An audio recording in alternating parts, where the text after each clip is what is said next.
بسم اللہ الرحمن الرحیم الحمد للہ رب العالمین والصلاة والسلام علی محمد بن عبد اللہ الامین وعلی آلہ وصحبہ اجمعین اما بعد قال اللہ تبارک وتعالی فی القرآن المجید والفرقان الحمید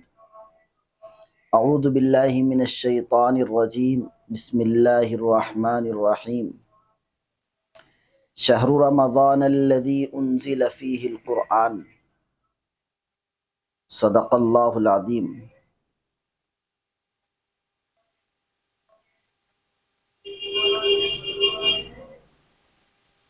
اللہ رب العزت والجلال کا یہ بہت بڑا فضل اور انعام ہے کہ اللہ پاک ہم کو ایک مبارک مہینے کے اختتامی مراحل تک پہنچایا ہے۔ انشاءاللہ اب جو جمعہ آنے والا ہے یہ جمعہ ہمارا رمضان المبارک کے مہینے کی شروعات ہوں گی۔ رمضان المبارک جو ایک معظم محترم مہینہ جس کو اللہ رب العزت والجلال نے قرار دیا ہے، اس سے پہلے ہم کو چاہیے کہ احادیث نبویہ اور صحابہ اکرام رضی اللہ عنہم اجمعین کی زندگیوں کو سامنے رکھ کر ہم رمضان کے آنے سے پہلے اس کی تیاری کریں۔ رمضان المبارک کی تیاری کیا ہے؟ جیسا کہ نبی کریم صلی اللہ علیہ وسلم سے احادیث مبارکہ میں یہ دعا منقول ہے کہ اللہ کے رسول صلی اللہ علیہ وسلم رجب کا چاند دیکھ کر یہ دعا پڑھا کرتے تھے کہ اللہم بارک لنا فی رجب و شعبان وبلغنا رمضان۔ اندازہ لگائیے اللہ کے رسول صلی اللہ علیہ وسلم رمضان المبارک کے آنے سے 2 ماہ قبل یہ دعا اللہ رب العزت والجلال کی بارگاہ میں فرما رہے ہیں،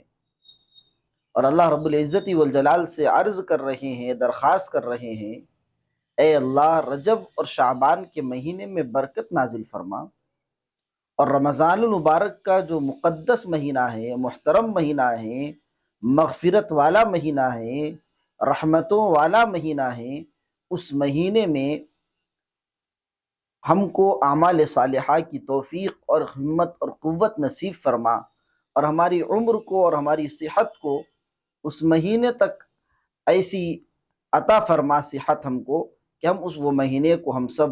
پالے اور اس کے اندر آپ کی خوب عبادت کریں۔ یہ دعا اللہ کے رسول صلی اللہ علیہ وسلم 2 ماہ پہلے اور 2 ماہ قبل یہ دعا کر رہی ہیں۔ اندازہ لگائیے کہ رمضان المبارک کی کیسی قدردانی اور کیسا استقبال سرکار دو عالم محمد عربی صلی اللہ علیہ وسلم فرمایا کرتے تھے۔ نیز ہم اور آپ جانتے ہیں کہ ہم آنے والے مہمان کا اکرام اسی قدر کرتے ہیں جیسا کہ وہ مہمان جس قدر معظم اور محترم ہوتا ہے، اور اس مہمان جن چیزوں سے خوش ہوتا ہے ہم اس مہمان کے گھر آنے سے پہلے ہمارے گھر کو اسی طریقے سے سجاتے ہیں، اس کی ضروریات کی تکمیل کے لیے چیزیں مہیا کرتے ہیں۔ اب جو مہینہ ہمارے قریب آنے والا ہے وہ رمضان المبارک کا مہینہ ہے، اور وہ کیسا محترم مہینہ ہے، وہ رمضان المبارک کے مہینے کا استقبال ہم کیسے کریں؟ اللہ کے رسول صلی اللہ علیہ وسلم نے یہی طریقہ بتایا ہے کہ اس سے پہلے ہم اپنے آپ کو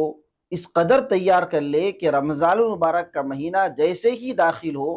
ہم پورے ذوق اور شوق کے ساتھ عبادتوں میں لگ سکے اور پورے انہماک کے ساتھ عبادتوں میں مصروف ہو جائے۔ صحابہ اکرام رضی اللہ عنہم اجمعین کی زندگیوں سے یہ بات معلوم ہوتی ہے کہ وہ رمضان المبارک کے آنے سے پہلے ہی مکمل تیاریاں کر لیتے تھے اور مکمل وہ فارغ ہو جاتے تھے۔ کوئی مصروفیت وہ رمضان المبارک میں دین کے علاوہ نہیں رکھتے تھے۔ جب رمضان المبارک کا مہینہ آتا تو صحابہ اکرام رضی اللہ عنہم اجمعین قرآن کریم کی تلاوت میں اور تراویح میں ان چیزوں میں مصروف ہو جاتے تھے۔ خود اللہ کے رسول صلی اللہ علیہ وسلم نے رمضان المبارک کے آنے سے پہلے پہلے یعنی شعبان کے اخیر دنوں میں صحابہ اکرام رضی اللہ عنہم اجمعین کو خطاب کر کے فرمایا، یا ایھا الناس قد اظلکم شہر عظیم۔ یہ لمبی حدیث اللہ کے رسول صلی اللہ علیہ وسلم نے ارشاد فرمائی ہے، اور اس کے اندر یہ بتلایا ہے کہ دیکھو اے لوگوں، تم پر ایک بہت بڑا مہینہ اور ایک مہینہ سایہ فگن ہونے والا ہے، اور بہت عظمت والا ہے اور مبارک مہینہ ہے، جس میں ایک رات ہے جو 1000 راتوں سے بہتر ہے، اور اللہ رب العزت والجلال نے اس کے روزوں کو فرض قرار دیا اور رات کے قیام کو نفل بنایا ہے، اور جو شخص اس مہینے کے اندر خیر کا کوئی کام بھی کرتا ہے تو اللہ رب العزت والجلال اس کا ثواب ایسا کر دیتے ہیں جیسا کہ غیر رمضان میں وہ فرض ادا کرا۔ یعنی کوئی بھی نفل کام، کوئی بھی خیر کا کام اگر وہ رمضان المبارک میں کرتا ہے تو اللہ رب العزت والجلال اس کو فرض کے برابر ثواب عطا فرماتے ہیں، اور اگر کوئی فرض ادا کرتا ہے تو اللہ کے رسول صلی اللہ علیہ وسلم نے فرمایا ہے کہ اس کو غیر رمضان میں 70 فرض کے برابر اجر اور ثواب عطا فرماتے ہیں۔ ہم کو چاہیے کہ ہم رمضان المبارک کا خوب اہتمام کریں، اور رمضان المبارک کے آنے سے پہلے پہلے نوافل کے اندر کثرت ہو جائے اور عبادتوں کا ذوق ہمارے اندر پیدا کرے۔ صحابہ اکرام رضی اللہ عنہم اجمعین کے واقعات کو پڑھے اور اللہ کے رسول صلی اللہ علیہ وسلم کی رمضان المبارک میں کی جانے والی عبادتوں کا مطالعہ کرے اور اپنے اندر ذوق پیدا کرے۔ یقیناً فضائل کی روایتیں پڑھنے سے اور نبی کریم صلی اللہ علیہ وسلم کی احادیث مبارکہ اور معمولات رمضان کا مطالعہ کرنے سے ہر آدمی کے اندر عبادت کا شوق پیدا ہونا یقینی ہے۔ اس وجہ سے ہم کو چاہیے کہ جیسے جیسے رمضان ہمارا قریب آ رہا ہے، بالکل ابھی ہمارے سر پر ہی رمضان المبارک کا مہینہ ہے، 1-2 روز کے بعد انشاءاللہ ہم رمضان المبارک کے مبارک مہینے کے اندر داخل ہو جائیں گے۔ ہم اس کا استقبال کس طرح کریں؟ یعنی یہ کہ ہم اپنے آپ کو مکمل فارغ کر لیں۔ جیسے رمضان المبارک کا مہینہ داخل ہو تو اس کے اندر ہم عبادتیں فوراً شروع کر دیں، اور رمضان المبارک کے مہینے کے اندر تراویح کا اہتمام اور اسی طریقے سے روزوں کا اہتمام، معمولی چیزوں سے ہم روزوں کو ترک نہ کریں، رمضان کے روزوں کا اہتمام کریں۔ فرائض کی تو پابندی ہم کو رمضان اور غیر رمضان دونوں میں کرنا ہے، لیکن یہ کہ رمضان المبارک کا مہینہ آتا ہے بلکہ شعبان کے مہینے میں اور رجب کے مہینے میں اما جان حضرت عائشہ صدیقہ رضی اللہ تعالی عنہ فرماتی ہے کہ اللہ کے رسول صلی اللہ علیہ وسلم کی عبادتوں میں اضافہ ہو جایا کرتا تھا۔ نبی کریم صلی اللہ علیہ وسلم انہی مہینوں کے اندر اپنی عبادتوں میں اضافہ فرمایا کرتے تھے۔ تو جیسے ہی رمضان المبارک کا مہینہ داخل ہو تو ہم کو چاہیے کہ فرائض کا تو اہتمام ہم کو کرنا ہی ہے، لیکن یہ کہ نوافل کا بھی اہتمام کریں، جیسا کہ اللہ کے رسول صلی اللہ علیہ وسلم نے اس حدیث مبارکہ میں فرمایا ہے کہ یہ مہینہ صبر کا مہینہ ہے۔ اور صبر کے معنی کیا ہے؟ ایک تو یہ ہے کہ طاعات پر صبر کرے، یعنی یہ کہ طاعت کسی ایک عمل، نیک عمل کو کرنے کے لیے ہمیں تکلیف ہو رہی ہو، مشقت ہو رہی ہو، جیسے کہ فجر کی نماز کا اٹھنا ہے اور کسی نماز کے لیے ہم کو جانا ہے، عین تجارت کا موقع ہے اور نماز کا وقت ہو گیا ہے، نفس پر گراں گزر رہا ہے کہ ہم اب ہماری ضرورت کو چھوڑ کر اللہ کے بارگاہ میں حاضر ہو، لیکن یہ ہے کہ اس کے اوپر محنت اور مجاہدہ کرے، اور مجاہدہ کر کے دین کو ترغیب دے اور اس کی طرف جو ہے فوراً بڑھ جائے۔ یہ ہے کہ کوئی نیک عمل کا جو جذبہ ہمارے اندر پیدا ہونا ہے اس کے اندر اور زیادہ مزید اضافہ انشاءاللہ تعالی ہو جائے گا۔ طاعات پر صبر ہے، اور گناہوں سے صبر، یعنی یہ کہ کسی گناہ کے کرنے کا ارادہ چاہ رہا ہے، دل ارادہ کرتا ہے کہ کوئی گناہ کا عمل کر لے، لیکن ہم کو چاہیے کہ ہم اللہ رب العزت والجلال کا دھیان اپنے ذہن میں لائے اور فوراً اس سے رک جائے۔ تو یہ ہے صبر، جو مہینہ صبر کا مہینہ ہے، اور ہم کو چاہیے کہ رمضان المبارک سے پہلے پہلے اپنی خریداریوں سے فارغ ہو جائے۔ جتنی شاپنگ، کپڑے وغیرہ جو خریدنے ہوتے ہیں، رمضان المبارک سے پہلے ہی اس کی خریداری کر لے۔ رمضان المبارک کے مہینے کے اندر ان چیزوں سے ہم فارغ ہو جائے۔ بس اتنا ہی ہوگا کہ کوئی نیا کپڑا ہو سکتا ہے کہ وہ رمضان کے مہینے میں آئے گا، ہم اس سے محروم ہو جائیں گے۔ لیکن یہ کہ ایسی ہزاروں کپڑے اور خواہشات قربان ہیں رمضان المبارک کے مہینے کی عظمتوں کو حاصل کرنے کے لیے، یہ عظمتوں کے سامنے، اس کی رحمتوں کے سامنے، رمضان المبارک کی برکتوں کے سامنے اور رمضان المبارک کی عبادت کا ذوق اور اس کا جو لذت ہے، اس لذت کے سامنے دنیا کی تمام لذتیں ہمیں ہیچ محسوس ہونی چاہیے کہ کوئی خواہش ہماری نہیں ہے۔ جو مارکیٹ میں کپڑا موجود اور دستیاب ہے اور جو چیز ہم کو دستیاب ہے، ہم عید کی شاپنگ ابھی کر لیں گے، اور رمضان المبارک کے اندر کسی قسم کی دوسری الجھنوں کے اندر ہم مصروف نہیں ہوں گے، صرف اور صرف اللہ کی عبادت۔ اور دوسری چیز اہم یہ ہے کہ رمضان المبارک کے اندر اللہ رب العزت والجلال نے، آپ اندازہ لگائیے کہ روزے کو جو فرض قرار دیا ہے، تو اس روزے کے اندر جبکہ کھانا پینا ہمارے لیے جو جائز ہے وہ تو ہمیشہ جائز ہے، جائز طریقے سے کھانا پینا اللہ پاک نے حلال رکھا ہے، لیکن رمضان المبارک کے مہینے کے اندر ہم روزہ رکھ کے یہ باور کراتے ہیں کہ ہم اللہ کی رضا کے خاطر، اللہ کی محبت کے خاطر ہم رمضان المبارک کے اندر اللہ پاک نے کھانے پینے کی جو چیزوں سے منع کر دیا ہے، حالانکہ وہ جائز ہے، لیکن روزے دار ان چیزوں سے بھی رکا رہتا ہے۔ جب ہم ایسی حلال چیزوں سے رکے رہیں تو ہم کو اندازہ لگانا چاہیے کہ وہ چیزیں جو پہلے سے حرام ہیں، جو غیر رمضان میں بھی حرام ہیں، جیسے جھوٹ ہے، غیبت ہے اور بیجا موبائل فون کا استعمال ہے، ان چیزوں سے بھی ہم کو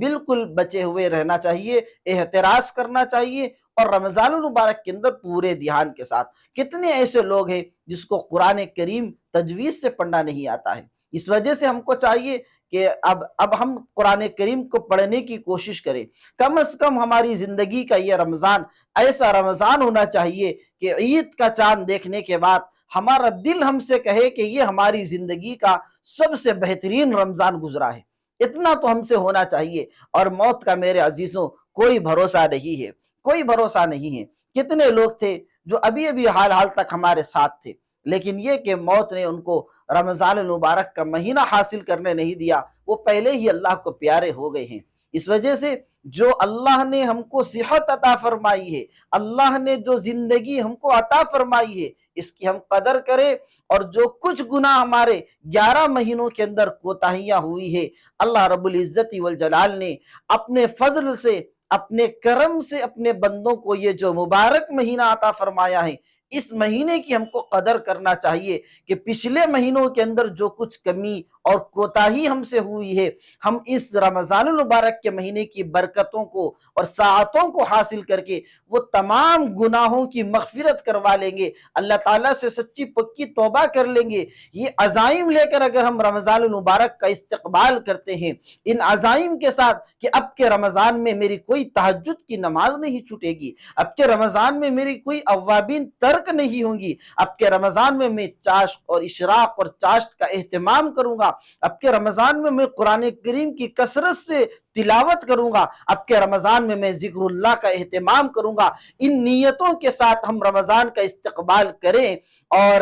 جیسے کہ میں نے بتایا ہے کہ موت و حیات یہ اللہ تعالیٰ کی قدرت میں ہے، اللہ تعالیٰ ہی اس کے مالک ہے، ہم کو کوئی بھروسہ نہیں ہے۔ ہو سکتا ہے کہ ہماری موت اگر مقدر ہو اسی مہینے کے شروع میں ہونے سے پہلے یا یہ کہ درمیان میں، اللہ تو خیر سب کو اللہ پاک درازگی عمر عطا فرمائے اور رمضان المبارک کی نعمتوں سے ہر ایک کو محظوظ فرمائے، لیکن ہم ان نیتوں کے ساتھ، اچھے مقاصد کے ساتھ رمضان المبارک کا احترام کرتے ہوئے رمضان المبارک کے مہینے میں اگر قدم رکھیں گے اور ایسا کوئی حادثہ جو اللہ کی مشیت میں ہو چکا ہے ہو جائے، تب بھی ہم کو انشاءاللہ ان رحمتوں اور سعادتوں کو حاصل کرنے کا ثواب اللہ پاک اپنے فضل سے انشاءاللہ عطا فرمائیں گے۔ اس وجہ سے ہم کو چاہیے کہ رمضان المبارک سے پہلے اپنی نیتوں کی درستگی کر لے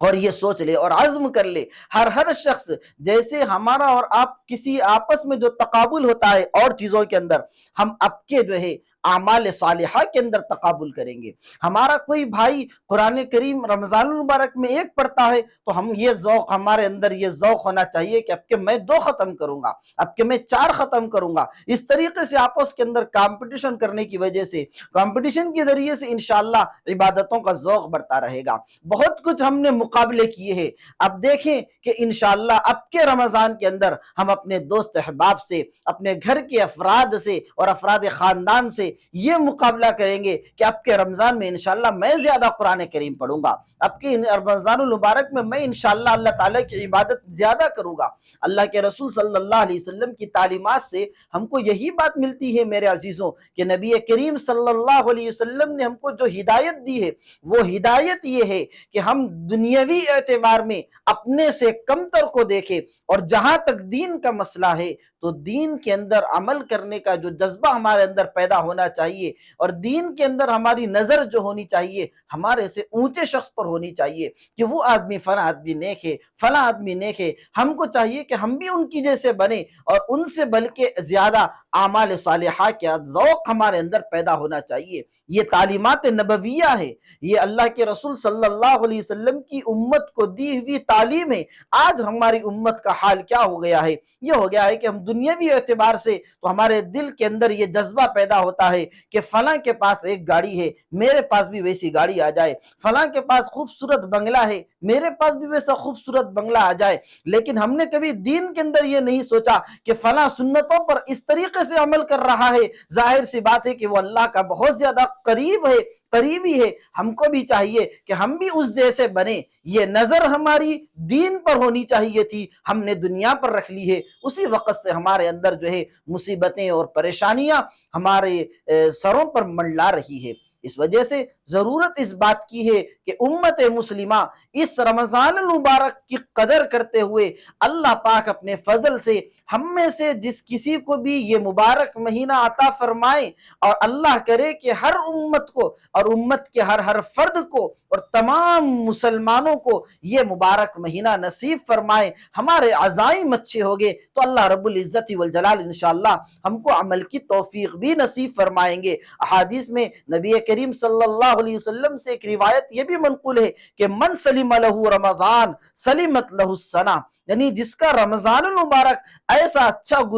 جتنا اچھا گزرے گا اس کا سال بھی ویسے ہی اچھا گزرے گا۔ اس وجہ سے ہم کو چاہیے کہ اب کے رمضان المبارک کے اندر ہم اپنی مغفرت کروا لے، اپنے گناہوں سے توبہ کر لے، اللہ کو راضی کر لے۔ زندگی کا کوئی بھروسہ نہیں ہے، زندگی ایک دن ہم کو دغا دینے والی ہے، اور آخرت وہ یقینی چیز ہے۔ یقینی چیز کے لیے ہم کو چاہیے کہ خوب فکرے کرے، صحابہ اکرام کے معمولات رمضان کا مطالعہ کرے، اکابرین کے معمولات رمضان کا مطالعہ کرے کہ کیسے کیسے وہ لوگ، کیسے کیسے اکابرین کے واقعات ہیں کہ دن میں قرآن ختم کر رہے ہیں، رات میں قرآن ختم کر رہے ہیں، جس کو لوگ امام اعظم ابو حنیفہ رحمت اللہ علیہ کے نام سے جانتے ہیں۔ ان سے زیادہ مصروف شخص کون تھا؟ وہ بھی دینی مصروفیات، صبح سے شام تک مصروفیات ان کے ساتھ لگی ہوئی رہتی تھی، لیکن رمضان المبارک کے اندر یہ خلوت نشینی اختیار کر لیتے تھے اور اللہ تعالیٰ کی عبادت کے اندر ایسا منہمک ہو جاتے تھے کہ کوئی راتوں رات تہجد پڑھنے میں گزار رہا ہے۔ حضرت مولانا رشید احمد گنگوہی رحمت اللہ علیہ 70 سال کی عمر کو پہنچے ہیں، لیکن اوابین میں بھی جو ہے 2 پارے قرآن کریم کے سن رہے ہیں۔ تو کیسے کیسے اللہ والوں نے رمضان المبارک کی قدر کی اور اللہ کے پاس اونچا مقام عطا فرمایا ہے۔ ہم کو چاہیے کہ ہم بھی اس رمضان المبارک کے اندر انشاءاللہ ہم سب مل کر یہ استحضار اور یہ نیت کریں، اور پورے وثوق کے ساتھ اللہ کی ذات پر یقین رکھتے ہوئے ہم اخلاص نیت کے ساتھ رمضان المبارک کی ابتدا کریں، اور ہماری رمضان المبارک کی ابتدا جیسی ہو رہی ہے اور جن اعمال صالحہ کے جذبات سے ہو رہی ہے، اللہ سے دعائیں مانگتے رہے ہر دن کہ اے اللہ میرے آنے والا رمضان کا جو دن ہے وہ دن میرے آج کے دن سے بہتر بنا دیجئے۔ یہ کیفیت اگر رہے گی تو پہلے عشرے سے لے کر اخیر عشرے کے اخیر یوم تک ہمارے اندر عمل کا جذبہ رہے گا۔ ہر دن اپنے اعمال کا جائزہ لیتے رہے۔ ہونا عام طور سے یہ ہوتا ہے کہ ہم رمضان المبارک کی ابتدا تو بڑے ذوق سے کرتے ہیں الحمدللہ، لیکن یہ کہ جیسے جیسے رمضان المبارک گزرتے رہتا ہے، ہمارے اندر غفلت اور سستی اور لاپرواہی آتی رہتی ہے، پھر اللہ ماشاءاللہ اخیر عشرے کی طاق راتوں میں پھر کچھ جذبہ پیدا ہوتا ہے، پھر اس کے بعد ہماری کیفیت وہی ہو جاتی ہے۔ ہم یہ سوچ کر اس رمضان کی ابتدا کریں کہ جیسے ہمارا انشاءاللہ آغاز جن جذبات کے ساتھ اور اعمال صالحہ کے ساتھ ہو رہا ہے، اس رمضان کے اختتام تک ہم اعمال پر استقامت کے ساتھ جمے رہیں گے اور اللہ تعالیٰ کو راضی کرنے کی کوشش کریں گے، اور رمضان المبارک کے بعد والی اب جو زندگی آنے والی ہے اس زندگی میں بھی ہم محض رضا الہی کے لیے ہمارا جینا اور ہمارا مرنا ہوگا۔ ان صلاتی و نسکی و محیای و مماتی للہ رب العالمین، ہماری نماز، ہماری قربانی، ہمارا روزہ، سب کچھ ہمارے رب اور پروردگار کے لیے ہے، کوئی ہم کو دیکھے یا نہ دیکھے۔ یہ استحضار تو ہم کو ہونا چاہیے کہ سب کچھ اللہ رب العزت والجلال ہم کو دیکھ رہے ہیں، وہ علیم بذات الصدور ہے، سب کو دھوکہ دیا جا سکتا ہے، رب تعالیٰ کو دھوکہ نہیں دیا جا سکتا۔ روزے کے اندر اسی کیفیت کو پیدا کیا جاتا ہے کہ آدمی روزہ رہتا ہے، تنہائی میں ہوتا ہے، بہت چیزیں اس کے سامنے ہوتی ہے لیکن وہ کھاتا نہیں ہے۔ کیا چیز معنی بن رہی ہے کھانے سے؟ یہی چیز معنی بن رہی ہے کہ اللہ دیکھ رہا ہے، اللہ دیکھ رہا ہے۔ بند کمرے میں ہے، ٹھنڈے پانی کا گلاس سامنے رکھا ہوا ہے لیکن وہ پی نہیں پا رہا ہے، کیوں؟ اس وجہ سے کہ اس نے اللہ کے لیے روزہ رکھا ہے۔ ارے بھئی پی لو، کوئی تو نہیں ہے کمرے میں، کوئی تم کو نہیں دیکھ رہا ہے، لیکن اس کا دل یہ کہتا ہے کہ نہیں، میں نے اللہ کے لیے روزہ رکھا ہے، اور اللہ تو ہر جگہ دیکھنے پر قادر ہے، اور اللہ اپنے پورے بندوں کو ایک ہی جیسا دیکھتا ہے اور سب کے اوپر ایک جیسی نظر اس کی پڑی ہوئی ہے۔ یہ ہمارا عقیدہ ہے۔ اس وجہ سے ہمارے اندر اس رمضان المبارک میں ہم عزم کرے، حوصلہ کرے اور اللہ تعالیٰ سے صحیح نیتیں کر لے کہ انشاءاللہ ہم اب جو رمضان المبارک کا مہینہ آ رہا ہے، اللہ کرے کہ اللہ پاک ہم سب کو اس مہینے کی برکتوں اور سعادتوں سے محظوظ فرمائیں۔ انشاءاللہ ہم اب کے رمضان کو ایسا قیمتی بنائیں گے اور ایسی اس کی قدر کریں گے کہ ہماری زندگی کا یہ سب سے بہترین رمضان انشاءاللہ قرار ہوگا، اور یہ بہترین رمضان ہم کو اللہ رب العزت والجلال کی کرم سے ہم کو حاصل ہوگا۔ وآخر دعوانا ان الحمد للہ رب العالمین۔